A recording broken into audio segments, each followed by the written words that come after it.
जीजा घने दिनों में आया वो परदेसी बहने के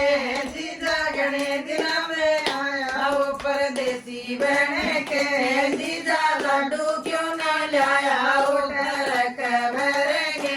जीजा लड्डू क्यों ना लाया वो टरक भरेंगे सारी बोली मैं ते मारो ए जीजा से छोटा सारी बोली मैं ते मारो ए जीजा से छोटा जीजा छोटा इतना छोटा वो है कलगा टोटा जीजा सोना मंडे कर गया वो दिखत गा टोटा जीजी झूठ में ते बोले पड़ेगा टोटा सारी झूठ में ते बोलो पड़ेगा टोटा जीजा टोटा मैं ते घेरे हो ना दूंगी सोटा जीजा टोटा मैं ते घेरे हो मारूंगी सोटा जीजा दूर कर बताइए हो जमाना खोटा जीजा दूर कर बताइए हो जमाना खोटा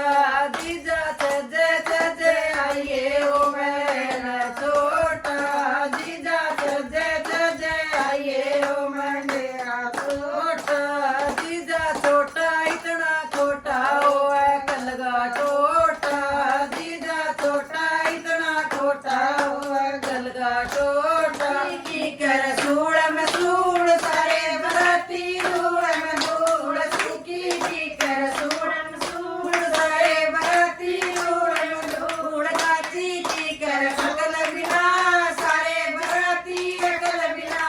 काची की कर अकल बिना सारे बराती अकल बिना हमारी कुत्ती पूछ बिना